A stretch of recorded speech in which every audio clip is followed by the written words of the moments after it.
La Confédération générale des entreprises de Côte d'Ivoire a organisé un panel d'information.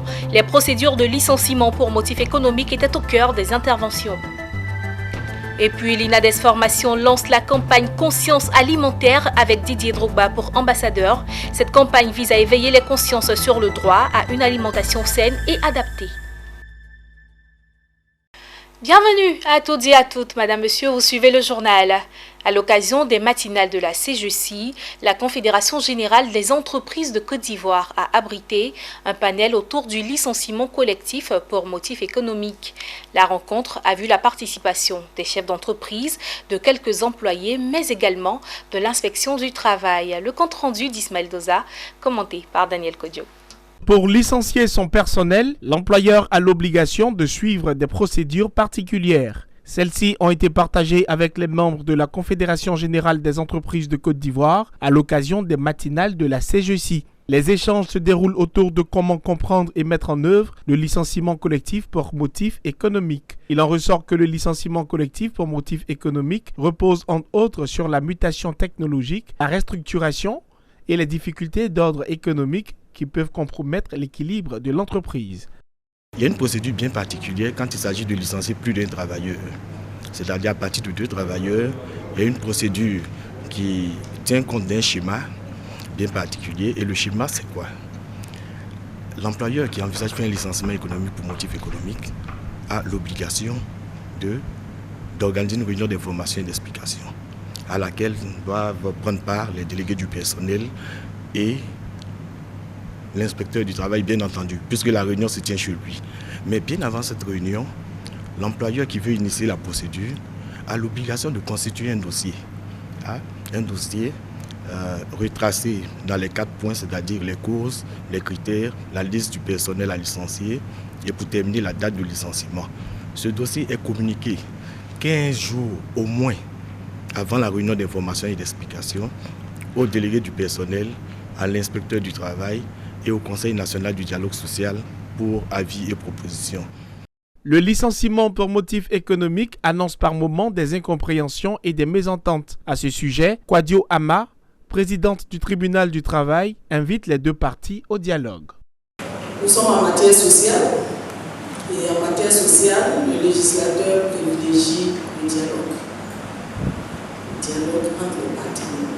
Et donc, c'est pourquoi vous constatez qu'il y a plusieurs structures qui ont été mises en place pour favoriser ce dialogue-là. La loi ivoirienne encadre le licenciement collectif pour motif économique. Plusieurs structures ont été mises en place pour favoriser le dialogue entre les partenaires sociaux. Il s'agit de l'inspection du travail, le Conseil national de dialogue social CNDS et le tribunal du travail. L'ASPT est bien déterminée à rallier Dakar à Abidjan. La délégation de l'Agence sénégalaise de la promotion du tourisme était récemment en atelier au Plateau. Elle a présenté la destination Sénégal aux agences de voyage ivoiriennes sans manquer de recenser leurs préoccupations pour une meilleure collaboration. Le DG de l'ASPT s'est livré à un point de presse au sortir de cet atelier. On l'écoute. Le Sénégal, c'est d'abord la forêt dense dans le sud. Mais c'est aussi une zone accidentée sur l'est, avec les chutes d'Idefelo, c'est du désert, comme le Lompoul, c'est aussi traversé par plusieurs cours d'eau. C'est d'abord un pays qui est stable depuis toujours, qui a une bonne image, qui a un esprit teranga, c'est l'hospitalité, c'est l'esprit aussi d'une certaine gastronomie, avec le thieboudienne qui est très bien connu ici en Côte d'Ivoire, mais aussi ailleurs. Mais c'est surtout des paysages pluriels. Vous avez le tourisme de mémoire et de patrimoine. C'est surtout Dakar, sa capitale, avec plein de monuments. C'est le monument de la Renaissance, c'est la place du souvenir. Le Sénégal, c'est une expérience africaine à l'infini et nous invitons la Côte d'Ivoire à la découvrir. Je vous l'annonce en titre, l'Institut africain pour le développement économique et social, INADES, a lancé la campagne Conscience alimentaire. Avec le footballeur international Didier Drogba pour ambassadeur, cette campagne vise à traiter la problématique du droit à une alimentation saine, adaptée et suffisante. Le reportage d'Ézéchiel Seri est commenté par Pierre Tebeu. Les pesticides posent problème. Selon l'INADES Formation, l'utilisation d'intrants chimiques dans l'agriculture met en danger la santé des populations. Pour lutter contre cela, l'INADES Formation lance la campagne Conscience alimentaire pour sensibiliser à l'utilisation de pratiques agroécologiques profitables à la terre et aux êtres humains. Il s'agit d'amener en réalité les citoyens à comprendre que le fait de choisir un aliment et de le consommer, pour nous, constitue un acte citoyen. Et à l'intérieur de cet acte-là, il faut sentir la nécessité de choisir des aliments qui garantissent la santé et la préservation de l'environnement. On voudrait aussi amener les États à comprendre qu'ils ont des obligations à respecter vis-à-vis du droit à l'alimentation, qui en réalité est un droit fondamental. La star de football, Didier Drogba, a accepté d'être l'ambassadeur de la campagne Conscience alimentaire. Il s'est engagé à peser de tout son poids pour que les populations aient accès à une nourriture saine et en quantité suffisante. Je prends l'engagement de soutenir ce combat que nous avons ici, chez nous, les terres qu'on peut travailler. À nous de croire en nos qualités. La campagne Conscience alimentaire est prévue durer 3 ans. Les membres de l'INADES Formation entendent sillonner toute l'Afrique pour sensibiliser les producteurs et les décideurs à produire sans détruire afin de nourrir dignement. Une délégation composée de la notabilité du village d'Eya dans le département d'Aboisseau s'est rendue dans les locaux de l'Institut universitaire d'Abidjan, IUA, afin de rendre hommage à Aka Kwame, fondateur de l'université. Cet hommage est rendu à l'homme pour être à l'origine de la construction d'une école maternelle à Eya, mais également pour sa contribution significative dans le développement de la localité. Walter Kofi et Richard Akeke. Reconnaissante, la notabilité du village d'Eya dans la sous-préfecture de Krenjabo vient remercier l'un des fils de la région pour ses actions. Le docteur Aka Kwame, fondateur de l'Institut universitaire d'Abidjan, a offert une école maternelle au village d'Eya. Un geste qui n'a pas laissé les populations du village indifférentes. Elles ont tenu à rendre un hommage à l'homme pour ses nombreuses actions de développement dans la région. L'hommage qu'on fait souvent en Afrique, on attend que la personne décède avant de venir poser cet acte. Mais pour nous, c'est de son propre vivant, pour lui dire que tes œuvres que tu as eu à faire sur la terre, et particulièrement dans le village d'Eya, il est bien seigneur pour nous de venir lui dire vraiment merci.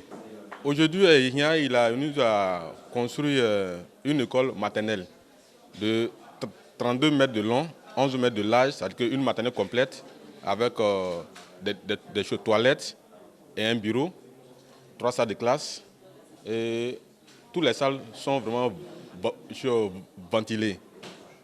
Le bureau est climatisé avec des écrans placement à bord. Grâce à lui, l'école primaire du village a été électrifiée avec 4 poteaux électriques surmontés de deux lanternes et un compteur d'État.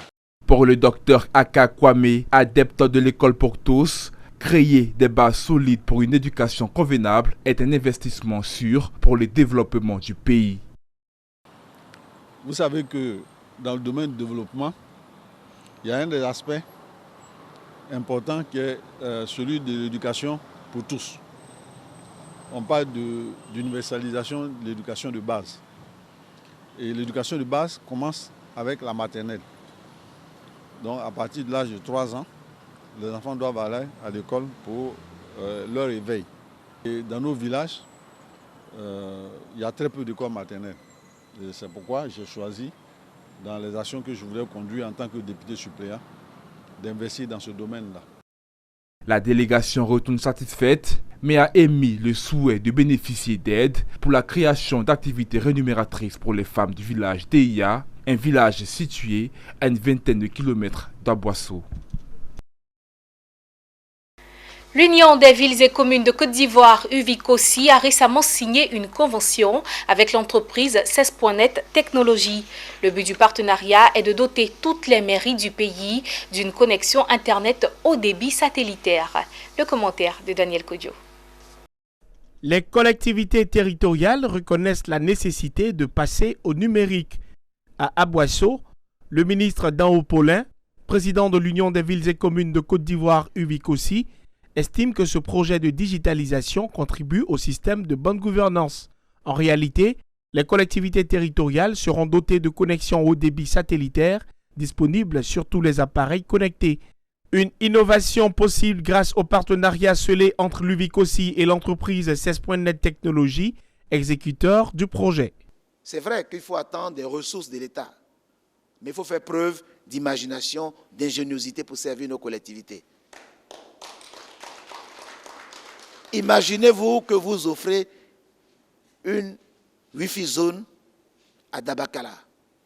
Vous offrez une Wi-Fi zone à Bétier, à Niablé. Imaginez ce que ça va faire comme boum pour changer la vie des populations. On n'a pas besoin de leur donner des subventions de 100 milliards, bien de 100 millions. Mais cette Wi-Fi zone qui est créée va attirer les jeunes, va les sortir de la délinquance, de l'oisiveté, va ouvrir leur esprit sur le monde et parmi eux, certains peuvent trouver leur chemin. C'est un partenariat public-privé qui va permettre un investissement de plus de 6 milliards de francs et doter l'ensemble des collectivités territoriales en connexion Internet haut débit par satellite, en matériel informatique et en logiciel de gestion de traitement des documents d'état civil. Le dispositif VSAT, c'est-à-dire l'antenne qui est déployée aujourd'hui, vous allez pouvoir la voir ici à la mairie d'Aboisseau, est un dispositif qui permet de pouvoir réceptionner le signal des satellites en orbite. Avec la digitalisation, les collectivités territoriales de Côte d'Ivoire bénéficient d'une centralisation des recettes à partir du dispositif satellitaire et d'une base de données numériques pour les documents administratifs. Les acteurs du développement de la ville de San Pedro étaient en atelier de réflexion dans le cadre de la réalisation des plans d'urbanisme de détail de la cité balnéaire. Le diagnostic, les enjeux et les orientations d'aménagement ainsi que l'évaluation environnementale stratégique étaient au cœur des échanges. Regardez le reportage d'Abel Kouaou. Après l'atelier de lancement de la réalisation des plans d'urbanisme de détail de la ville de San Pedro en novembre 2020, les acteurs de développement de la ville ont réfléchi sur les enjeux et les orientations d'aménagement. C'était au cours d'un atelier de restitution et de validation dans la perspective de l'élaboration d'un document consensuel organisé de manière participative et inclusive. Cet atelier a permis au groupement Afrique Urba, Terabo, EUE de présenter les résultats des investigations de l'élaboration des plans d'urbanisme de détail de la ville de San Pedro. Des communications ont également été faites sur la présentation du diagnostic, enjeux et orientation d'aménagement de la ville, ainsi que les travaux en commission sur les grandes thématiques, à savoir l'économie, le cadre urbain, les infrastructures et transports, environnement et la gouvernance. Le PUDICAS a vraiment eu le nez creux en initiant ce projet, parce que nous savons ce qui se passe à San Pedro en matière d'urbanisation et de désordre urbain. Alors c'est un projet que je pense, la zone d'étude va faire en sorte que le désordre que nous connaissons dans l'ancienne ville de San Pedro ne soit pas reporté dans la nouvelle ville. Il était question, dans un premier temps, de restituer le résultat de nos investigations, c'est-à-dire le diagnostic urbain stratégique qu'il fallait vraiment restituer, le valider, engager les enjeux, parler des orientations aussi d'aménagement, tout ça en échange avec la population, avec toutes les parties prenantes pour que vraiment des résolutions fermes soient adoptées.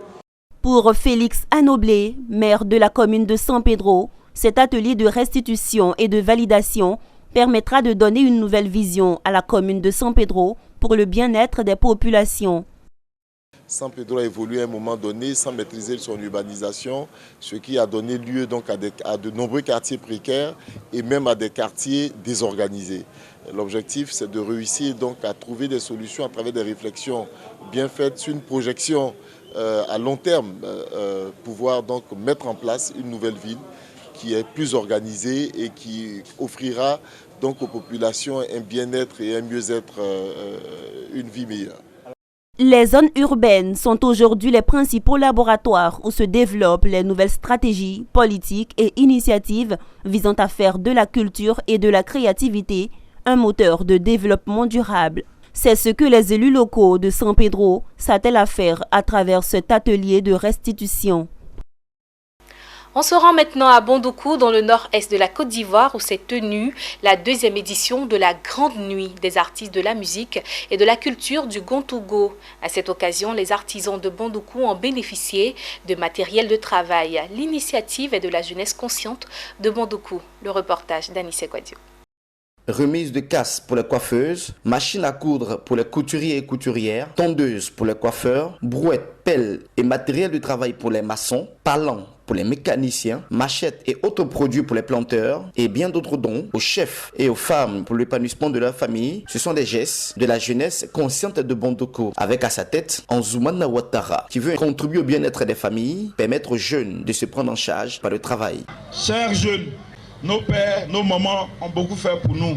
Aujourd'hui, c'est à notre tour de faire plaisir à nos parents. Nous, là, notre rôle, là, c'est que nos pères nous demandent actuellement, là, c'est de nous concentrer, nous mettre au travail et de me faire leur fierté. Je voulais lui dire merci pour ses bienfaits en nous donnant ses casques pour chacune de nous, pour nous permettre de pouvoir améliorer notre activité. Merci M. Anzoumana qui m'a donné un parlant pour travailler. Je vais passer un jour avec un parlant. Le parlant est vraiment très cher. Et je les remercie. La remise de tous ces dons intervient au cœur de la 2e édition de la Nuit des artistes du Zanzan, qui ont fait montre de tout leur talent, à l'image que Jim Canson, Awakuma, Sie Charles et le célèbre humoriste, fierté de la région du Gontougo, à Galawal, qui ont permis au grand public de vibrer de plaisir. Cette cérémonie a vu la présence des honorables députés de Bondoukou commune et sous-préfecture, Mahama Diabagaté et Maïzan Kofi Noël, qui ont tenu à encourager la jeunesse consciente de Bondoukou, qui font la promotion de la musique du Zanzan. Anzoumana, félicitations, chapeau à toi. L'édition de cette année est une réussite. Il a donc tiré les enseignements des échecs de l'année passée et faire en sorte que cette année, nous puissions avoir un spectacle de cette nature. Monsieur Ouattara Anzoumana, il a commencé à vraiment mettre des bonnes choses en place. Voilà, donc ça fait plaisir. Cette 2e édition Grande Nuit des artistes du Zanzan sera désormais une institution. Au dire de la jeunesse consciente de Bondoukou, dirigée par Anzoumana Ouattara, les artistes du Zanzan ont besoin de visibilité et les acteurs qui interviennent dans le secteur artisanal ont besoin d'appui pour leur épanouissement et leur insertion dans le tissu économique et social. C'est la fin de ce journal. Merci de votre fidélité. Excellente suite de programme sur Business 24, la télé utile.